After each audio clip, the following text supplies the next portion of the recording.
Brasil Mais Competitivo, um podcast para você entender os caminhos para o país crescer, com mais emprego e renda para todos os brasileiros.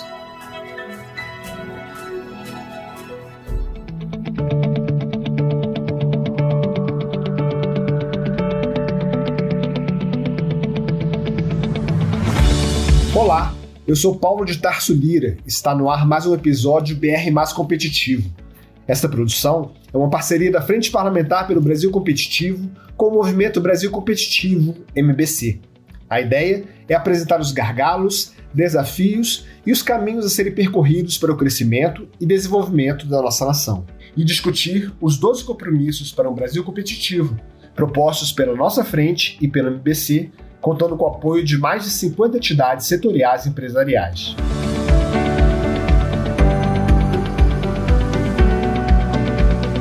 Nesse episódio, vamos falar da importância do ensino profissionalizante e tecnológico como caminho para que mais jovens ingressem no mercado de trabalho, especialmente aqueles que, por questões sociais, são obrigados a trabalhar desde cedo e, em muitos casos, não conseguem seguir a trajetória acadêmica depois do ensino médio regular. Em um país com desigualdades tão grandes e com uma taxa de desemprego entre os jovens bastante alta, temos apenas 12,5% dos formandos do ensino médio matriculados em cursos técnicos ou profissionalizantes. Isso em dados de 2020. De acordo com o último censo escolar, temos a segunda pior performance dentre os 33 países avaliados pelo CDE. Investir em uma formação técnica de bom nível pode dar oportunidades de empregos formais e renda maior para uma parte da população que atualmente corre o risco de ficar alijada do mercado de trabalho. Para falar sobre esse tema, temos a honra de contar aqui com a presença da superintendente do Itaú Educação e Trabalho, Ana Inoue, e da vice-presidente jurídica e de assuntos corporativos da Microsoft Brasil, Alessandra Del Debe. Muito obrigado pela presença de vocês. Obrigada, Paulo.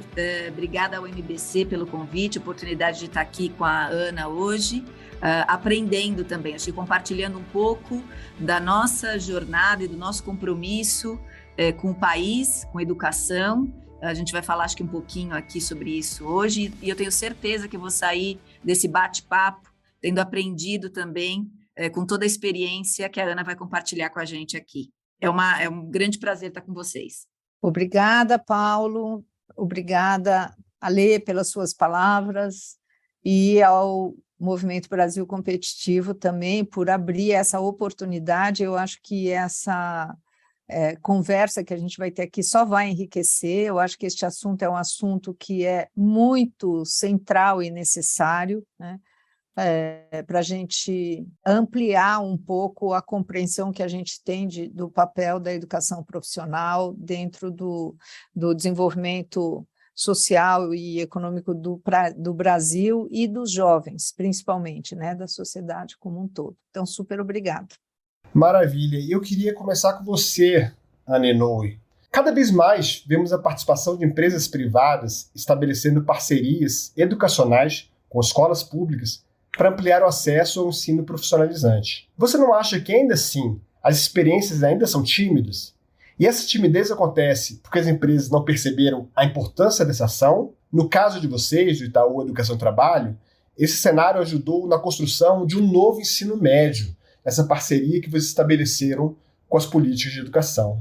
Mas temos um longo caminho para ser percorrido de conscientização e de importância desse assunto no debate com a sociedade, você não acha? Paulo, muito obrigada por essa pergunta. Eu acho que a primeira coisa que eu queria falar é a gente situar sobre o que nós estamos falando. Então, quando a gente pensa na questão da educação profissional, na profissionalização dos jovens e tudo mais, a gente tem que entender o seguinte: de toda a população de jovens de 18 a 24 anos, a gente tem que seria o período em que eles acabam o ensino médio e daí para onde eles vão. 20% estão nas universidades. Para 80% dos jovens de 18 a 24 anos, nós não temos nada, não existe uma política pública para orientá-los do que fazer. Então, esse é um dado que eu acho muito relevante. A gente tem 80% dos jovens para quem a gente não oferece uma política pública. O segundo dado que eu queria trazer, das matrículas de todos os jovens do Brasil inteiro, 88,8% estão matriculados na rede pública. Esse é um dado muito relevante quando a gente considera que quais são os dados da avaliação que a gente tem sobre o ensino médio. 88% estão na rede pública. Esse ensino médio que a gente tem é um ensino médio em que só 10% sabem a matemática adequada e 34% sabem língua portuguesa. Então, a gente tem uma situação muito dramática para a gente entender o que o Brasil, o que nós todos estamos oferecendo para os jovens deste país, tá? E além de tudo isso, a gente tem que considerar que a gente vive ainda o fim do boom demográfico, né? Então, a gente ainda é um país com mais jovens do que adultos. Só que os jovens, eu brinco, né? Mas é verdade, todos os anos eles fazem aniversário. Então, a cada ano que passa, eles estão ficando mais velhos, eles estão se aproximando do que a gente define como a idade adulta, né?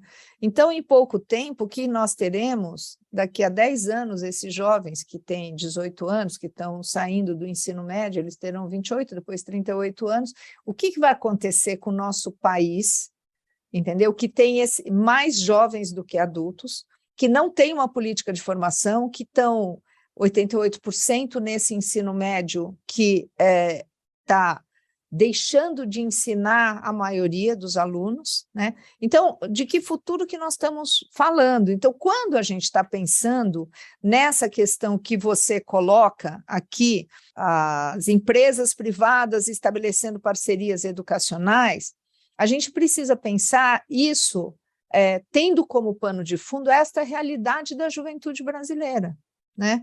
Então, acho que esse é um primeiro problema que a gente precisa falar. A gente não vai ter saída para o país e não teremos uma saída boa para as empresas se a gente não considerar a realidade da escola pública. Porque daí nós estamos falando de 80% da população, nós estamos falando de 88% dos jovens que estão ali no ensino médio. Então, assim, as empresas precisam começar a olhar para a educação pública e a gente precisa começar a pensar que, se a gente não melhorar o contexto inteiro, dificilmente a gente vai ter um ambiente de prosperidade, que é o que as empresas precisam. A gente terá sempre que arcar com um custo social da não formação desses jovens, do não cuidado que foi delegado a eles e tudo mais. Isso aí vai ganhando uma escala maior, né, com o tempo, assim. Você coloca um assunto que o Brasil sempre tem aquele slogan que comumente se repete, que o Brasil é um país do futuro, mas esse futuro se constrói pelo presente. O que você falou, você tem uma educação que não olha para esses jovens, a maior parte está no campo educacional que não tem um atendimento adequado, você não consegue construir esse futuro, acha que o futuro vai vir por milagre, por condicionalidade natural das coisas, né? E você ainda tem outro ponto dramático, que você vai ter uma inversão em algum momento dessa demografia. Então, cada vez menos, você vai ter menos jovens. Então, os jovens de hoje você não consegue formar, e quando chegar esse futuro, muitas vezes os jovens vão estar em menor número do que estão hoje. Então, você fica relegando gerações e gerações a um ponto de estagnação, praticamente. Eu queria ver com você, Alessandra. A Microsoft é uma grande parceira de projetos educacionais, assim como o Itaú Educação e Trabalho. Em um país com grandes carências tecnológicas e de conectividade, algo que ficou ainda mais evidenciado durante a pandemia da Covid-19, como fazer para ofertar conteúdo educacional profissionalizante de qualidade para parcelas importantes da população, sobretudo aqueles mais carentes? Paulo, obrigada também pela oportunidade de falar desse assunto tão importante, especialmente nessa fase mais desafiadora ainda, que é essa fase de pandemia ou pós-pandemia, enfim, porque mesmo antes da gente começar a viver esse desafio, o setor de tecnologia já estava sofrendo com escassez de mão de obra em vários níveis, né? Desde o ensino técnico profissionalizante até o superior. E a pandemia só veio acelerar né, adoção de tecnologia, transformação digital, então tem um lado positivo, digamos assim, de que a gente usou a tecnologia para manter ainda a conexão dos negócios, especialmente, mas acentuou demais, a gente sabe disso, a desigualdade que já existia e que já era gigantesca aqui no Brasil, e os acessos aos recursos essenciais que faziam com que algumas pessoas pudessem trabalhar e estudar remotamente. A gente sabe que as pessoas com essa vulnerabilidade social, elas não tiveram e não têm esses mesmos recursos. Então, na Microsoft, a gente acredita que essa retomada econômica, né, e social e de crescimento inclusivo no Brasil, ela vai ocorrer de uma maneira mais sustentável na medida em que a gente combinar o uso da tecnologia com educação. E a gente conscientizou, né, muito dessa responsabilidade, do papel que a gente tem nessa empreitada. Outubro de 2020, a gente reafirmou nosso compromisso público com a Agenda de Desenvolvimento Econômico e Social do país, então a gente tem um compromisso com a Agenda País, e a gente lançou o Plano Microsoft Mais Brasil, para promover esse crescimento, gerar mais oportunidade de emprego e sustentabilidade. Esse plano foi pensado principalmente em 3 eixos: o eixo de educação, capacitação profissional e empregabilidade, um eixo de habilitação de economia digital por meio da tecnologia e um de crescimento sustentável e impacto social. Eu vou aqui me ater mais a esse primeiro pilar, que é o que a gente está discutindo hoje aqui, que é de educação, em que o nosso foco é capacitar força de trabalho de hoje e de amanhã. Você estava falando, Paulo, né, do Brasil do futuro, o hoje. Se a gente não investir no hoje, a gente não tem um amanhã. E a gente já não investiu no ontem. Então, na verdade, a gente precisa dessas iniciativas e com um desafio desse tamanho, a gente acredita que não consegue realizar isso sozinho. É em parceria, é junto. Essa é a crença da Microsoft também. Uma empresa que tem a missão de empoderar cada pessoa e cada organização a realizar mais através da tecnologia, a gente só acha que consegue fazer isso aliando o público com o privado e juntando forças aqui. Uma das nossas iniciativas, em parceria com o Ministério do Trabalho e Previdência, é a plataforma Caminho Digital Escola do Trabalhador 4.0, foi implementado junto com a ONG Softex e está conectada ao Sistema Nacional de Emprego, o SINE, que é justamente para promover mais oportunidades de trabalho. Então, hoje a gente oferece 40 cursos digitais, desde o mais básico, letramento digital, até programações bastante avançadas, ciência de dados, e tudo isso está disponível para os brasileiros com uma capacidade de atingir até 5,5 milhões de candidatos que estão buscando se reinserir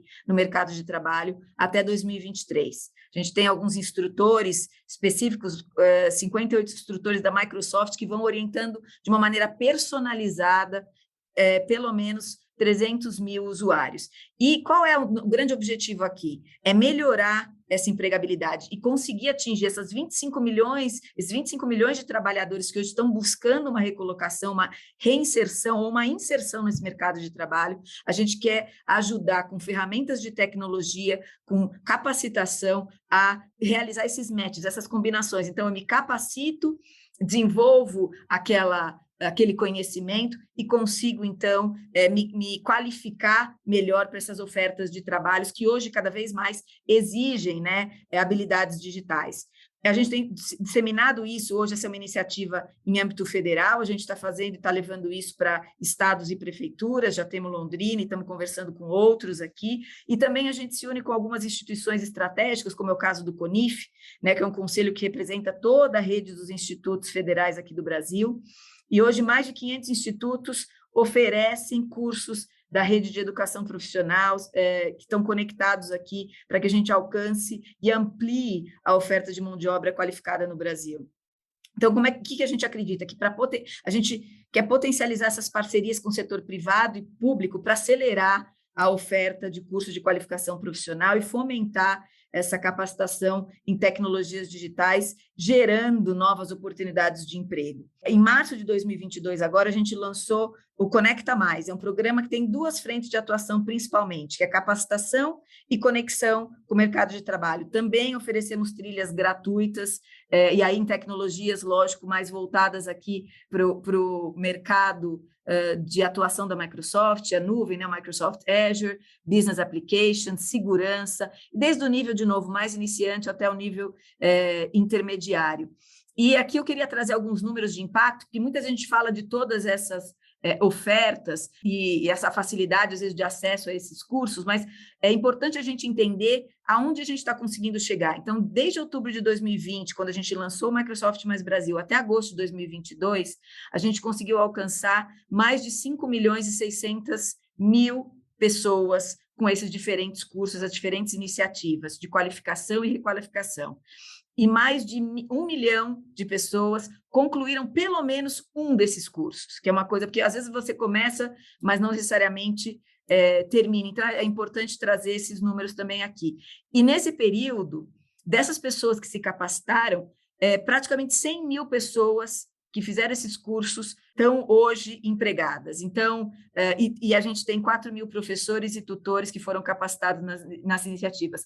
São números que a gente quer multiplicar, a gente quer potencializar, mas a gente entende que, para gerar esse impacto, a gente, de novo, eu quero reforçar, talvez sendo aqui repetitiva, mas a gente acredita na união de forças aqui. É governo, é iniciativa privada, são as ONGs, é todo mundo junto para a gente olhar e ter esse olhar para esses jovens que estão entrando no mercado de trabalho, mas também para aqueles que querem se recapacitar e aprender e também atingirem aí esse seu potencial no mundo cada vez mais de economia digital. Você citou um ponto que é bastante importante, você ter vários atores envolvidos no processo, você ter vários atores dispostos a fazer a seu papel, exercer seu papel nessa construção coletiva de uma educação profissionalizante, maior qualidade, enfim. E o próximo ponto, que tem muito a ver com a pergunta que eu vou lançar para a Ana, é a importância desses atores estarem conversando entre si, dialogando. Eu queria ver com você, Ana, você tem, de um lado, empresas privadas que necessitam, de alguma forma, daquela mão de obra carente que ela tem, e muitas vezes essa mão de obra vem desse ensino profissionalizante. Do outro, esses jovens carentes, na maioria dos casos, vindos de escola pública, com menos oportunidades do que outros, porque tiveram que começar a trabalhar mais cedo, tiveram que muitas vezes ajudar a cuidar da família, enfim, que precisam fazer esse ensino profissionalizante. Mas em certos momentos, não parece que você tem uma demanda de cursos ofertados de ensino profissionalizante e uma demanda de carências e necessidades do setor produtivo que não conversam entre si? Você cria cursos que não dão empregabilidade ou você tem carências para as quais não tem formação profissional. Como é possível afinar essas duas pontas da equação? Paulo, esse ponto que você está tocando, ele é absolutamente crucial, porque, no fundo, não são duas pontas, mas, na verdade, é um desenho, é uma arquitetura que a gente tem que fazer para resolver um problema, né? Que é um problema do país, é um problema da juventude, é um problema dos jovens, é da empregabilidade, é o ajuste ao trabalho do futuro, né? Que trabalho é esse daí? A gente vai formar todo mundo para ser revelador de filme fotográfico, não vai dar certo, porque a máquina digital chegou, né? Enfim, então a gente tem que pensar na política pública para resolver esse problema. O Brasil é muito grande, a gente tem níveis de desigualdade absurdos, né? Então, a gente não vai ter soluções caseiras para isso. A gente vai precisar pensar numa política pública. O que até hoje aconteceu, quando você olha, por exemplo, o resto do mundo, né, nos países da Europa, por exemplo, da OCDE, a média é 44%, 42% de jovens com educação profissional. Em alguns países, como a Áustria, você tem 75%. Quando você olha todo o sistema educacional de outros países, enfim, da América Latina e tal, o que você vai ver é que existe uma política para a juventude, inclusive de encaminhamento profissional, em que momento que entra essa conversa com os alunos sobre o que é formação profissional e tudo mais. Aqui no Brasil, a gente teve, por um tempo, a conversa sobre o trabalho interditada dentro da escola, como se isso fosse um crime, como se isso não pudesse acontecer, né? Qual a razão disso? A razão disso é que o Brasil teve a necessidade, por exemplo, de construir um estatuto da criança e adolescente para que não se explorasse o trabalho infantil. Então, o receio de você gerar situações muito ruins para os jovens e para as crianças fez com que a retração para este assunto fosse muito grande, né? Mas a gente precisa resgatar isso dentro de limites super claros, mas a gente precisa colocar isso para os jovens também. E o fato de que isso não aconteceu e que a gente não tem essa política para a juventude, acabou gerando que o setor produtivo ele cuida dele, cada um cuida de si. Então, cada empresa pensa no seu setor, vamos dizer. Então, ele vai fazer a formação, muitas empresas fazem a formação dentro da própria empresa. É assim que você faz, você seleciona pessoas com algumas competências, sabendo que você não vai achar pessoas já formadas para aquilo que você quer e você produz uma formação interna. Então, muitas empresas fazem isso. E nesse formato, a gente esquece todos os alunos da escola pública. Ou seja, se a gente olhar para a escola pública e a gente se dedicar a pensar uma política pública, a gente vai conseguir produzir um ambiente muito melhor, tá certo? Que vai favorecer todo mundo, né? Então, eu diria para você o seguinte, por exemplo, a gente tem aqui, qual que é o papel do setor produtivo, né? Nós temos os cursos que as escolas, as secretarias de educação vão propor cursos, ela não tem conhecimento sobre o setor produtivo, ela não entende a lógica, ela não sabe dizer como é que ele está organizado, quais são os cursos mais de ponta. Vamos pegar o campo da tecnologia, tá certo? Que a Lê estava falando. Ela sabe o que é que a gente precisa, a Microsoft sabe disso. A Secretaria da Educação não sabe, ela não tem por que saber, ela não foi formada para isso, ela não foi organizada para isso, né? Agora, no meio das duas coisas, tem os jovens, né? Então, os cursos que a Secretaria propõe, muitas vezes, eles não são adequados, o setor produtivo está precisando de um jovem e de pessoas que ele quer contratar e tudo, nesse meio tem um jovem que é ignorado, que ninguém está cuidando dele, né? Então, eu vou te contar um casinho, assim, que num determinado lugar de São Paulo, houve uma oferta de cursos técnicos gratuitos, com bolsa, com certificado, de uma instituição muito reconhecida, valiosa e tudo, enfim. Mas era cursos de edificação que estavam sendo oferecidas. E os jovens não se interessam por cursos de edificação.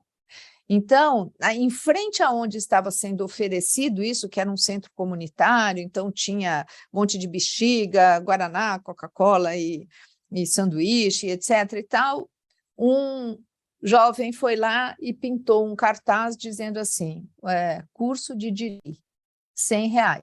E daí lá tinha 400 pessoas na fila, enquanto o curso de edificações com certificado, com bolsa e tal, de 180 vagas, não conseguiram preencher, sei lá, foram 40, 50 vagas que preencheram, né? Então, assim, o jovem tem um desejo de para onde ele vai, quer dizer, ele quer crescer, ele quer se desenvolver, ele está sintonizado com para onde o mundo está indo, né? Então, na hora que a gente vai pensar nesses cursos, a gente tem que pensar em como que isto vai ser oferecido. Então, por exemplo, quando a Lê conta dos cursos que a Microsoft está oferecendo, dentro do catálogo existe um curso que se chama Técnico em Informática. Um curso com esse nome, ele dificilmente vai atrair os jovens, entendeu? Eu fico pensando, se os nossos filhos vendo um curso chamado Técnico em Informática, ele vai querer, né? Mas inteligência artificial, tem outras coisas que, lógico que ele vai querer fazer. Agora, a gente... o mundo da educação, ele não sabe como se situa, como se organiza cada um dos setores. Quem sabe é o setor. Então, como que a gente tem que construir esse diálogo entre o setor produtivo e a escola e o setor educacional, né? A Secretaria de Educação. Quando você vai olhar como isso é feito nos outros lugares do mundo, em outros países, o que você vai encontrar é que existe uma aliança muito forte, né, entre o setor produtivo e a escola e a Secretaria da Educação, o Ministério da Educação e tal, E existe um constante envolvimento dos jovens e escuta dos jovens, em termos de expectativa, até porque, assim, tem que existir o espaço para criação, tá certo? Tem que existir o espaço para se inventar novos caminhos e novas alternativas. A gente nunca vai dar conta de tudo, né? Do que tá posto. Então, acho que a solução está em desenhar políticas públicas que vá considerar as tecnologias, o acesso dos jovens a isso, e a escala, como que você vai gerar a governança disso tudo, ou seja, desenhar essa política pública que possa beneficiar os jovens de uma maneira geral. Isso vai beneficiar todo mundo, vai beneficiar todos os setores. Eu tenho só mais uma coisinha para falar, que eu acho que a questão da tecnologia ela é decisiva, sabe? Quer dizer, a tecnologia ela é a nova alfabetização, entendeu? Quer dizer, em algum nível, todo mundo vai precisar de conhecimento sobre tecnologia, tá certo? E este conhecimento servirá para os jovens ocuparem lugares em qualquer área, né? Seja na humanas, nas exatas, para ficar numa categorias assim bem abstratas e antigas até, mas em qualquer área, né? Então, eu acho que assim, a gente também precisa dar destaque para alguns conhecimentos que a gente já sabe que eles serão absolutamente necessários neste mundo, que é um mundo que está mudando muito rapidamente, que o impacto da tecnologia nesse universo da organização do mundo do trabalho será enorme e estes jovens têm que se preparar para isso. Maravilha. E aproveitando esse gancho que você falou, Ana, da questão da tecnologia, de como você vende esses cursos profissionalizantes, a importância de você fazer um trabalho mesmo de mercado. Você tem um produto a ser oferecido e você tem que saber o tipo de consumidor que vai consumir aquele produto para que você haja um match, uma concordância entre o que está sendo oferecido e o público que vai consumir aquele produto. Pegando no seu caso, Alessandra, que está numa empresa de tecnologia de ponta, boa parte desse ensino profissionalizante tecnológico pode ser também uma oportunidade desses jovens entrarem para o mundo da tecnologia da informação, inteligência artificial, TI, enfim, não técnico de informática como era o nome conhecido antigamente. Você enxerga o Brasil como, apesar de todos os problemas que nós temos, com todos os problemas de conectividade, com todos os problemas de nível de consciência educacional, todas as carências, enfim, mas você enxerga o Brasil como celeiro de profissionais nessa área? Paulo, então, eu vou responder a tua pergunta, mas antes eu queria só aproveitar um pouco da fala da Ana, que eu concordo muito e queria reforçar aqui, porque tanto do ponto de vista de política pública, né, eu pessoalmente concordo muito, e a gente como Microsoft também, que a gente, depois de fazer o diagnóstico, né, da situação que a gente tem hoje no Brasil, de educação, e quando a Ana falou de 80% dos jovens para quem a gente não oferece nenhuma política pública, eu acho que essa missão de olhar, fazer esse diagnóstico, coletar todos os dados, conhecer os nossos desafios e aí construir, então, essas políticas públicas voltadas para os jovens, eu queria só reforçar o quanto a gente está alinhado nesse pensamento. E, por outro lado, essa questão de tecnologia, que hoje a gente fala muito de tecnologia, né? Lógico que a tecnologia é um meio, ela é uma ferramenta, ela está cada vez mais adotada e transformando a forma como a gente engaja na sociedade, no nosso dia a dia, como a gente trabalha. A Ana veio trazer essa questão da organização do trabalho, então concordo muito. E quero adicionar uma outra coisa. A gente fala Microsoft, uma empresa de tecnologia, mas o nosso CEO já dizia desde 2015 que o Satya Nadella, o nosso CEO mundial, que todas as empresas serão empresas de tecnologia, porque tecnologia hoje está dentro dos negócios e transforma a forma de fazer negócios de todas as empresas.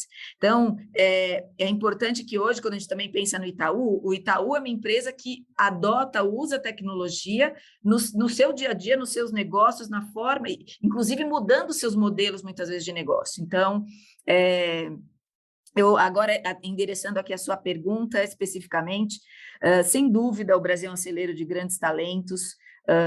e um país, para a Microsoft, estratégico. Então, quando a gente está falando de tecnologia, o brasileiro é o que a gente chama de early adopter. Ele é daqueles que adota a tecnologia assim que ela surge. Então, a gente tem um consumo de tecnologia desde o início muito forte. É uma população bastante criativa, com uma capacidade de resolver problemas. Então, a gente está vendo hoje o desenvolvimento do empreendedorismo também aqui no Brasil. E isso faz com que a gente tenha uma clara aptidão para a tecnologia.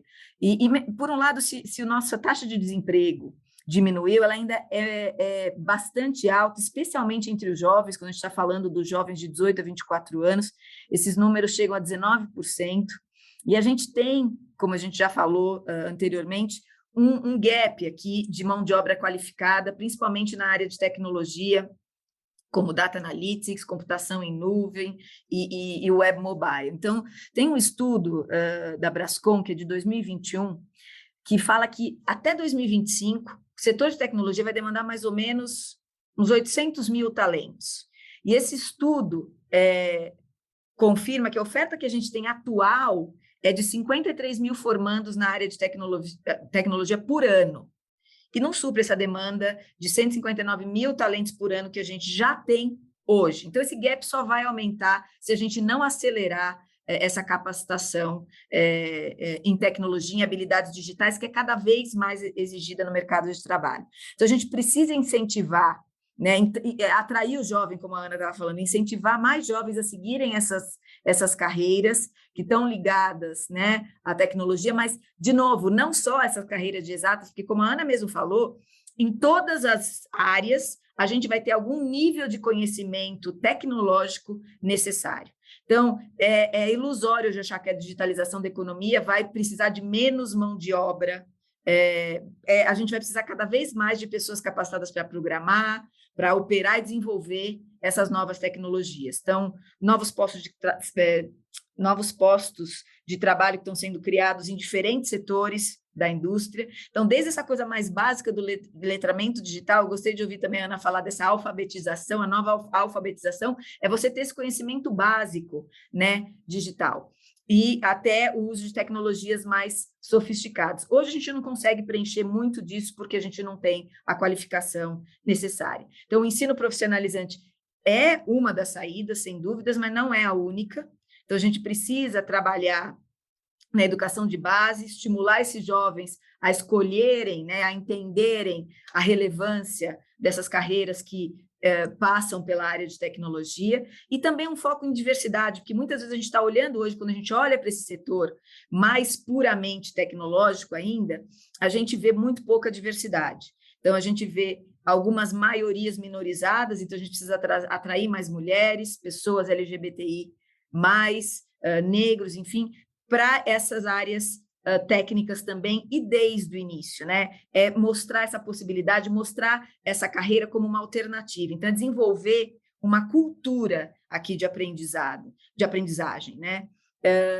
A gente está mudando muito rapidamente, mercado de trabalho, mundo, aceleração na adoção de tecnologia, e a gente precisa todo o tempo estar aprendendo. Os jovens e aqueles que também já estão inseridos no mercado de trabalho, mas aqui a gente está focando muito mais no jovem. Então, do ponto de vista de capacitação, a visão que a gente tem de desenvolvimento de habilidades vai muito além desse imediatismo de quem está procurando uma recolocação agora. Sem dúvida, tem esse pedaço também, mas a gente precisa construir esses profissionais do futuro também, que precisam se qualificar, aqueles que precisam se requalificar nas suas carreiras e aqueles que vão precisar se qualificar para que a gente crie um sistema de aprendizado conectado, que considere aprendizado ao longo da vida e direcione esses esforços para aumentar os talentos que a gente tem no país e a questão da empregabilidade. A gente tem um consenso de que educação e formação digital hoje são gargalos para o desenvolvimento econômico, para a continuidade desse crescimento econômico, para a gente conseguir realmente exercer o que a gente chama de cidadania digital, para que a gente consiga aproveitar as oportunidades de emprego que tem aí e aumentar a renda e, com isso, diminuir a desigualdade social que a gente enfrenta hoje no país. A Brascom, de novo, eu citei aquele estudo de 2021, e tem um outro estudo que fala que até 2025 a gente vai ter mais de 3,5 milhões de vagas de emprego na área de segurança cibernética, abertas no mundo todo. Isso é um aumento de 350% em 8 anos, um período de 8 anos. Então, a força de trabalho global de cibersegurança também é, infelizmente, muito carente de diversidade. Em 2021, em outubro de 2021, a gente lançou uma campanha global para desenvolver habilidades em cibersegurança, e em março desse ano a gente expandiu para 23 países, incluindo o Brasil. Aqui no Brasil, só 17% da força de trabalho em cybersecurity ou cibersegurança é composta de mulheres. Então, a gente fez uma iniciativa com uma ONG chamada WOMSE, que oferece cursos e certificações gratuitos em cibersegurança com foco em mulheres e esses públicos subrepresentados no mercado de TI, pessoas trans, LGBTI+, e pretos. E junto com a Wool Makers Code, que é uma comunidade global também que está criada aqui no Brasil, a gente tem o objetivo de promover a capacitação, o empoderamento e esse protagonismo feminino na tecnologia, porque a gente, de novo, tem uma representatividade muito baixa. A gente abriu inscrições para a 4ª turma do Black Women in Tech, que é um programa de treinamento focado em formação de mulheres pretas e pardas, cis ou transgênero, para esse mercado de tecnologia. Essa iniciativa tem o objetivo de ampliar a igualdade de gênero e racial no segmento de tecnologia e diminuir essa escassez de profissionais especializados nessa área, né, de tecnologia de uma maneira bastante ampla aqui. Paulo, e cada vez mais com esse plano Microsoft Mais Brasil que eu já citei, a gente continua com esse foco de capacitação de mão de obra, articulando essas políticas de inclusão produtiva por meio da qualificação profissional dos trabalhadores para tentar diminuir esse ato digital que a gente tem hoje no Brasil e trazer de novo, acho que essa questão da vulnerabilidade social, capacitar em aptidões esses jovens, né, que muitas vezes não tiveram e ficaram durante esse tempo sem acesso à educação mais tradicional de base, a gente tem um foco também em adicionar a essa formação de tecnologia, uma formação de habilidades socioemocionais. Então, a gente acredita que também é unindo esses dois aspectos que a gente vai contribuir para não deixar ninguém para trás. Eu gosto quando eu ouço isso da Microsoft, quando a gente pensa num crescimento econômico e esse desenvolvimento social de uma maneira sustentável, a gente não pode esquecer de ninguém, é inclusivo, a gente não pode deixar ninguém para trás. E hoje, como a Ana falou, a gente está deixando 80% dos jovens para trás.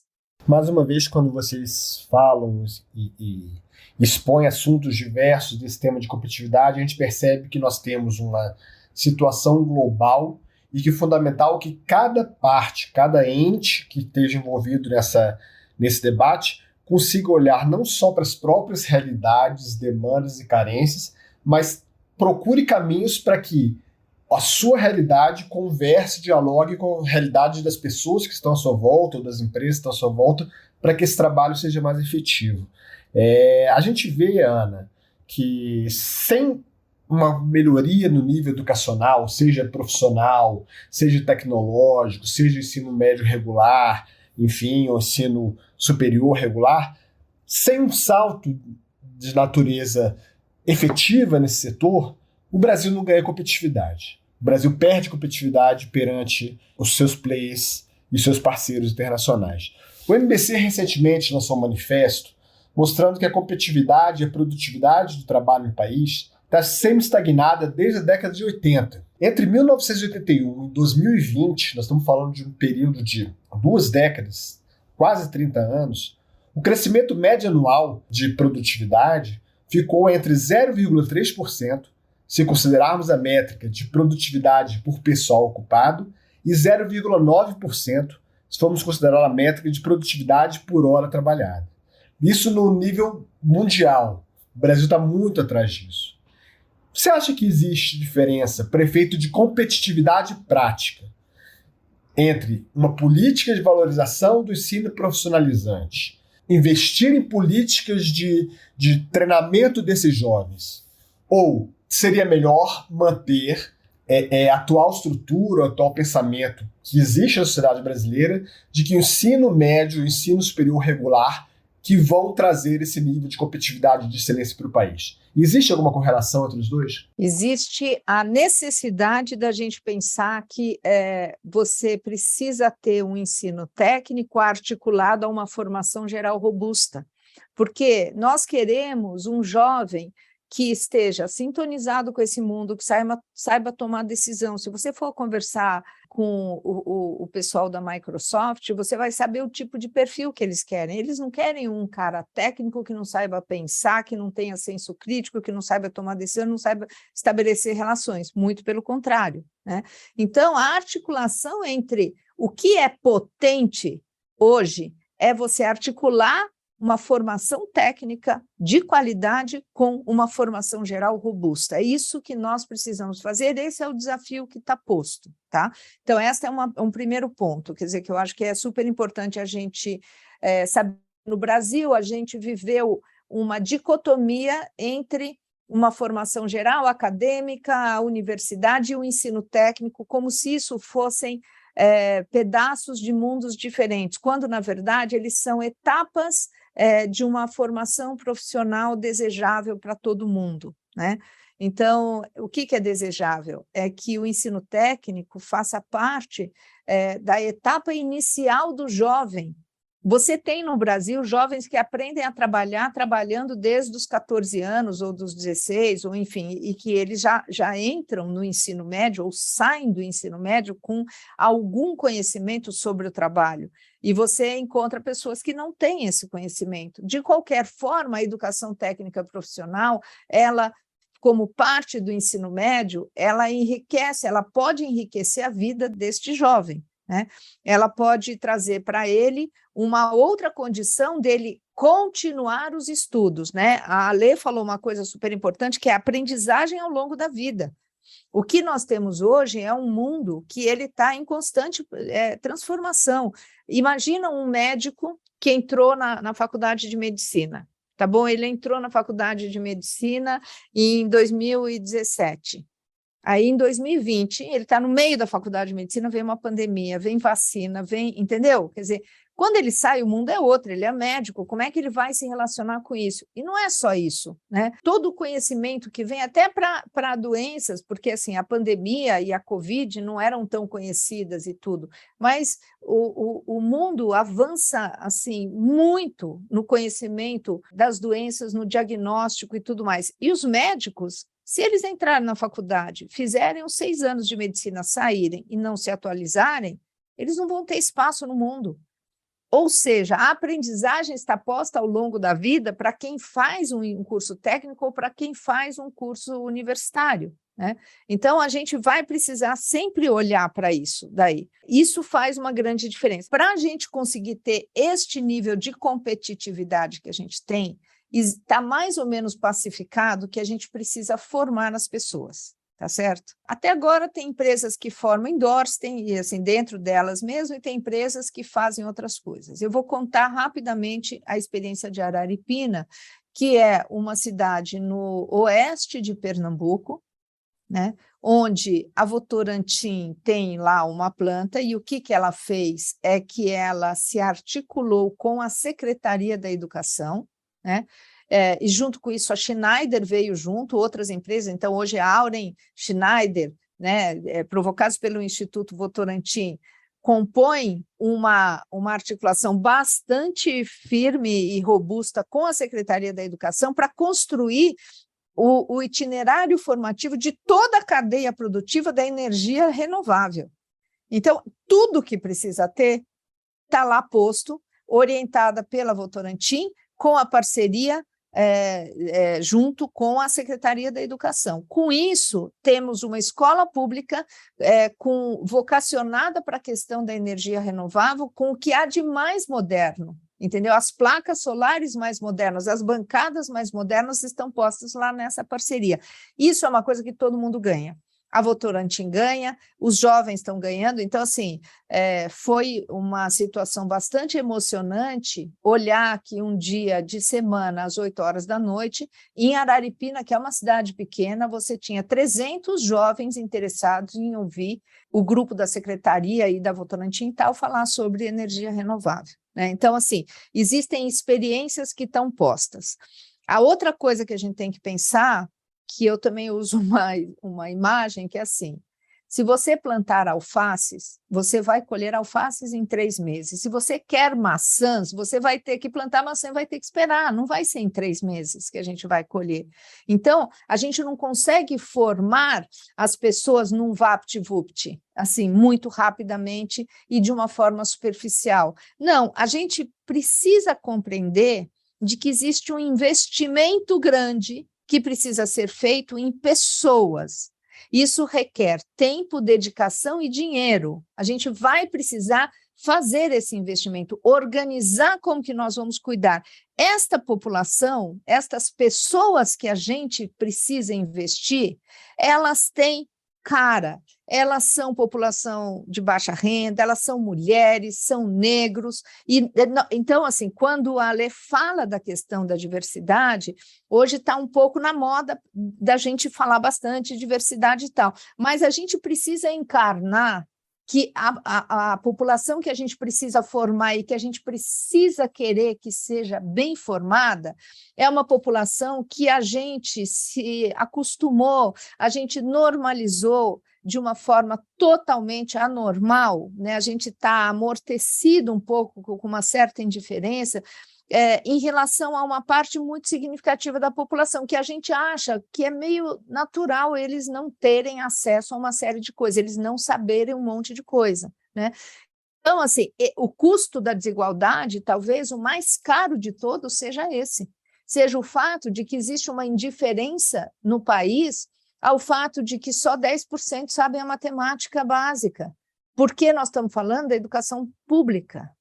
Então, se a gente não entender que nós precisamos querer nos ocupar da formação, do cuidado, de um bom cuidado para os jovens, que são os jovens da periferia, que é a população negra, que são mulheres, que é LGBT, população de baixa renda, são essas as pessoas que a gente precisa querer emancipar. A gente não pode ceder a essa coisa disso que eu falei, que é uma normalização que é totalmente anormal, entendeu? Eles são 80% da população que estão na rede pública. A gente achar normal que só 34% saibam língua portuguesa e 10% saibam matemática, por muito menos do que isso, lá no Canadá, quando você pergunta como foi a revolução educacional aqui no Canadá, eles falam que é porque a gente fez um exame aqui, a gente descobriu que 50% não sabia matemática. Cai ministro, daí muda a legislação, daí cria-se um estado de emergência para fazer uma mudança, né? A gente tem que ter este movimento aqui, a gente precisa desejar isso. Então, uma das coisas é que, assim, as empresas, elas têm um papel, inclusive, de sinalizar como que se organiza essa área do setor produtivo, porque os jovens do Brasil, as secretarias de educação, elas não sabem como isso se organiza, né? Então, assim, eu quis contar a história de Araripina porque a Secretaria Estadual de Pernambuco sentou junto com a Votorantim para aprender como que deveria fazer, e a Votorantim, a Auren, a Schneider e tal, eles sentaram-se junto com a Secretaria da Educação para pensar como nós vamos resolver esse problema. Ou seja, ali em Araripina criou-se uma situação maravilhosa de que nós temos um problema e nós juntos vamos resolver. Foi assim que aconteceu. Isso é possível acontecer em outros lugares e é possível fazer em outros, não só com outras redes, mas também com outros setores, né? É verdade. É você reconhecer que nós temos um problema. E esse problema é nosso, a gente precisa entender que é nosso, esse problema não é deles, né? É nosso.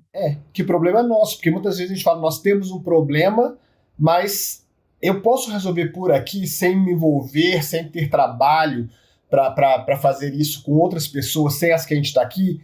Vou precisar envolver outras pessoas e vou precisar olhar os problemas sob a ótica de outras pessoas. E a gente muitas vezes tem a preguiça, o comodismo de falar, não, então bora resolver o nosso grupinho aqui, e você vai empurrando essa situação, e dentro daquela sequência que você falou, que é importante de que as coisas não se resolvem da noite para o dia, que tem que ter investimento, tem que ter treinamento, eu acrescentaria, tem que ter persistência, que muitas vezes a gente encara o problema, faz o diagnóstico correto, investe, muitas vezes não dá certo e abandona-se, não deu certo, vamos tentar outra situação aqui. Muitas vezes os problemas são resolvidos não na primeira tentativa de solução, mas você tem que ter persistência para ir construindo essa solução a longo prazo. E como vocês falaram em várias das respostas, nós estamos discutindo o que nós precisamos fazer do presente para o futuro a partir de uma realidade que no passado nós não fizemos, o que trouxe esse presente de agora que nós estamos vivendo. E eu queria falar com você, Alessandra, no início de julho, a Frente Parlamentar pelo Brasil Competitivo e o Movimento Brasil Competitivo lançou uma agenda com 12 compromissos para um Brasil mais competitivo e para reduzir o custo do Brasil, para tornar o país um país mais justo, uma nação mais justa. E dentre as metas estabelecidas nesse plano, se a gente for lembrar lá no início, só tínhamos 12,5% em 2020 das crianças matriculadas, crianças jovens matriculadas em ensino técnico, superior ou tecnológico. A meta colocada é atingir 40% desses jovens já em 2030, daqui a 8 anos, daqui a menos de uma década. Então é uma meta bastante ambiciosa, você está aumentando quase 4 vezes esse percentual. O que você acha que é fundamental? Talvez não para chegar aos 40%, mas para dar um salto nessa área.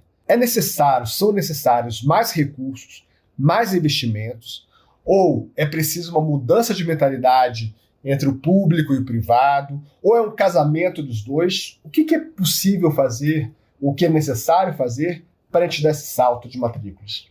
Então, Paulo, eu acho que a primeira coisa, quando eu estava ouvindo a Ana falar, você também comentar um pouco dessa questão do investir, a Ana falando de investir em pessoas, do ter a paciência, né, do persistir que vocês trouxeram.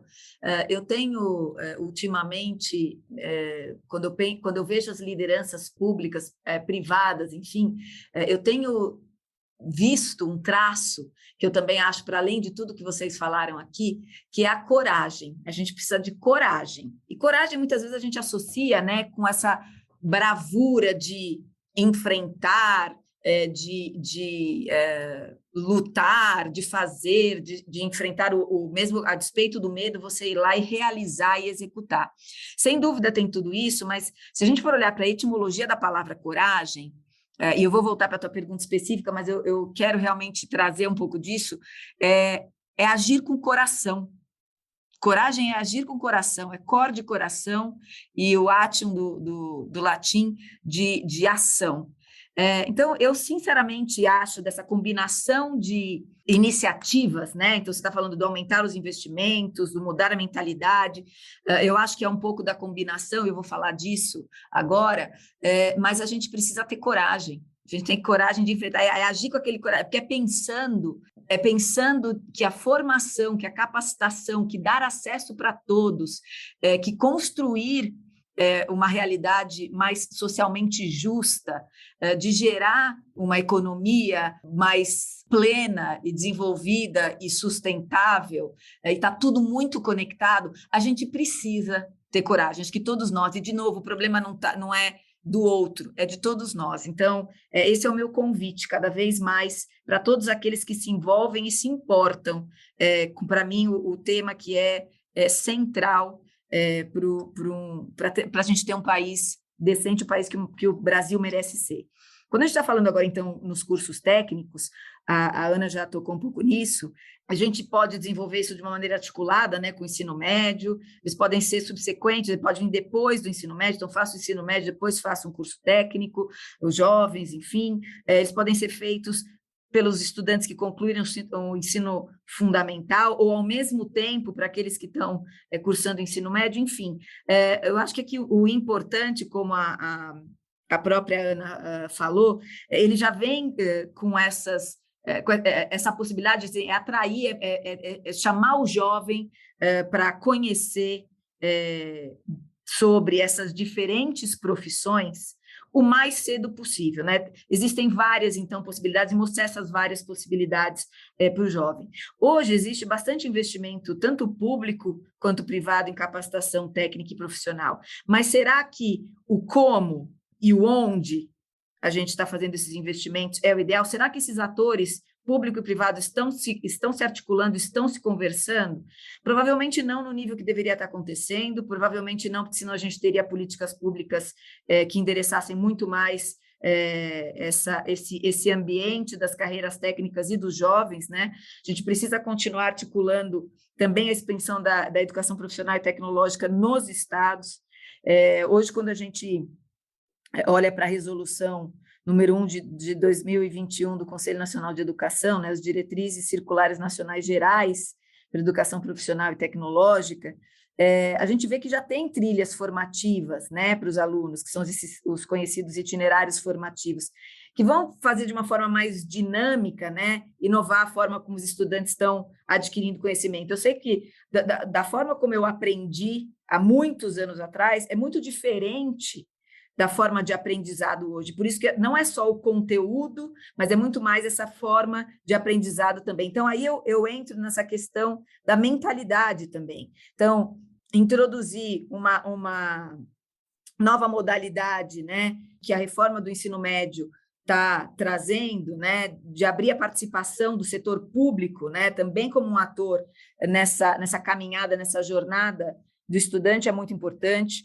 Fomentar as iniciativas, formatar, desenhar essa trilha numa parceria com as instituições de ensino. Então, não é cada um sozinho, a Ana destacou bastante as indústrias, cada setor sabe aquilo que precisa, mas a gente precisa dessa articulação com o setor público, né? Setor privado com setor público. E eu não acredito que exista nenhuma única bala de prata ou uma única ação transformadora. É um conjunto mesmo de mudanças que a gente precisa fazer nos diferentes níveis do sistema aí educacional.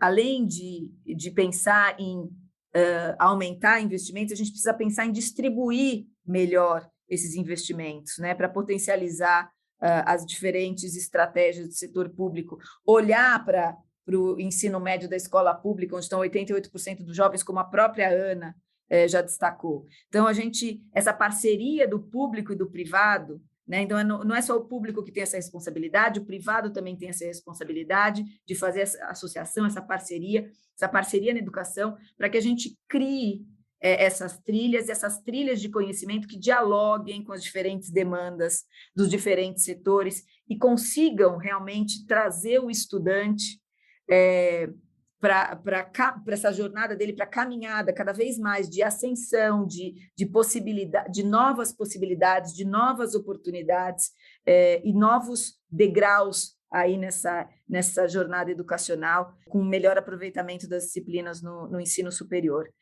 De novo, eu acredito investir em pessoas com coragem, não deixando ninguém para trás e fazendo isso juntos. Eu queria dizer também que eu acho que, assim, nesse momento aqui do Brasil, nós temos a gente teve uma situação da pandemia, que eu acho que foi bastante dramática, né? Mas a gente precisa ter, para fazer isso tudo que a Lê está falando, que eu também sinalizei aqui, quer dizer, o que nós estamos querendo falar nisso aqui tudo, é que a gente precisa ter uma governança, né? A gente precisa ter um Ministério da Educação responsável, que dê as orientações que precisa, a gente precisa... o Brasil é muito grande, né? O Brasil é um país que requer muita orientação e tem muito chão para andar, então tem muita coisa para fazer. Toda essa articulação entre o setor produtivo e as secretarias da educação, as redes públicas e tal, enfim, isso precisa ser construído. A gente passou anos sem que isso fosse sequer trazido, né, como um assunto. Então, a gente precisa... Realmente, assim, eu tenho a expectativa de que a gente tenha um direcionamento e uma governança bastante consistente e responsável nessa direção da articulação da educação e trabalho. Perfeito, Ana, perfeito, Ali. A gente teve uma conversa bastante rica, bastante produtiva de diagnósticos, de objetivos, de responsabilidades, definição de papéis de cada um deles. Sabemos que não é um debate que vai se encerrar apenas nesse podcast, apesar do podcast ter sido riquíssimo em informações para o nosso público ouvinte. Da mesma forma como não vai se encerrar Eu vou pedir para vocês que vocês façam as considerações finais sobre esse tema, sabendo que o tema não vai se encerrar aqui, mas eu queria ouvir um pouquinho de vocês, as considerações finais, se dentro desse debate tem algum ponto ainda que vocês queiram levantar, reforçar, ressaltar, que não tenha sido colocado até o momento. Uma das coisas que eu gostaria, assim, acho que para finalizar, de trazer é o quanto a gente precisa também olhar para soluções, para situações de sucesso fora do Brasil. Eu sei que a gente muitas vezes tem um contexto diferente no Brasil, uma desigualdade enorme, mas a gente tem tantos exemplos bem-sucedidos de como a educação, de como o investimento na capacitação, no momento adequado, com as articulações corretas, olhando para a política pública que precisa ser construída, criando um ambiente propício a esse desenvolvimento, essa jornada completa de capacitação e recapacitação de jovens e, no caso aqui, a gente está falando também de adultos, né? A gente estava falando da jornada de aprendizado durante toda esse momento profissional. Eu acho que é importante a gente olhar então um pouco para fora, ver o que está funcionando, o que funcionou e aplicar aqui também. A gente tem muito dessa criatividade, a inovação, ideias valiosas, mas, de novo, a gente está sempre olhando para esse assunto da mesma perspectiva. E a Ana já tinha trazido isso, que é essa mesma perspectiva daqueles que já estão inseridos no mercado de trabalho, daqueles que já estão, muitas vezes, capacitados ou que tiveram acesso à informação.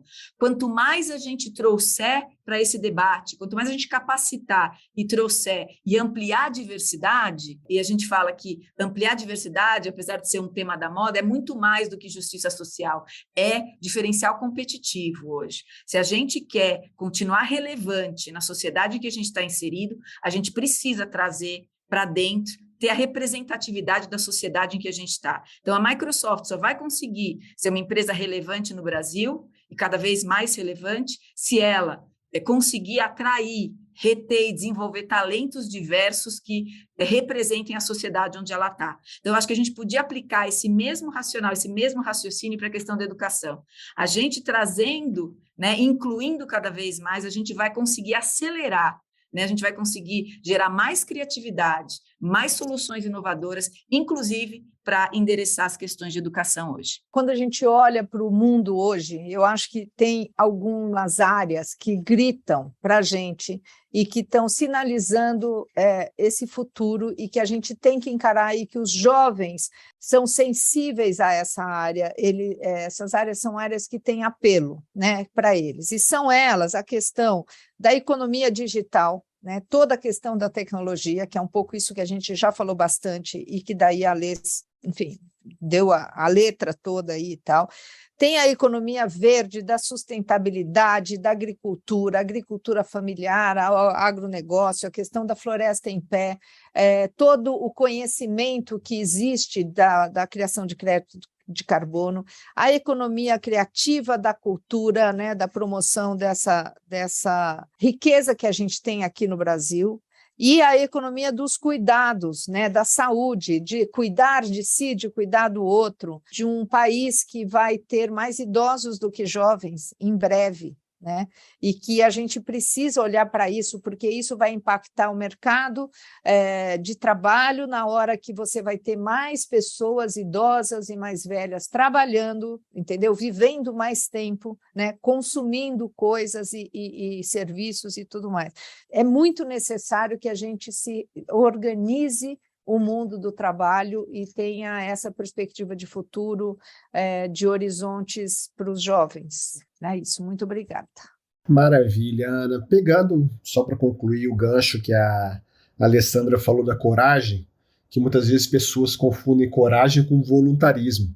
E as palavras de vocês nesse debate todo mostram que não é voluntarismo. Você tem método, você tem planejamento, você tem exemplos a serem seguidos, você tem experiências anteriores, exitosas ou não, que podem servir para planejamentos futuros, para a gente conseguir atingir esse objetivo final, que é aumentar nossa competitividade e, mais do que isso, não pensar um país como um país competitivo. País competitivo parte da competitividade de cada uma das pessoas. E como a Ana colocou muito bem, e a Alessandra também reforçou, você tem uma multidão de pessoas praticamente invisíveis que muitas vezes ao longo desses anos ficaram à margem porque existia um preconceito em cima do que é ensino técnico, porque se a pessoa tem uma formação técnica e não uma formação acadêmica, ela vai ser pior ou melhor do que outra no mercado de trabalho.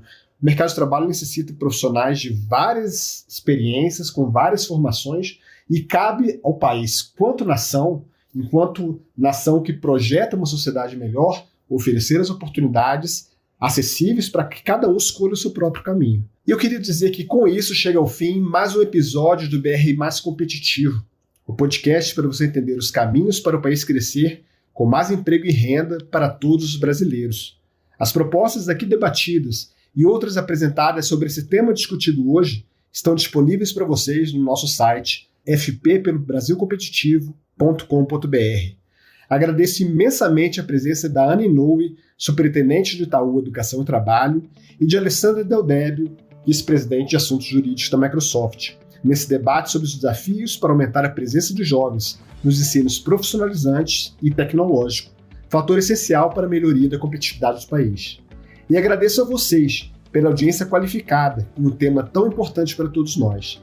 Até a próxima, com mais uma discussão sobre competitividade e custo Brasil. Até lá! Brasil Mais Competitivo, um podcast para você entender os caminhos para o país crescer, com mais emprego e renda para todos os brasileiros.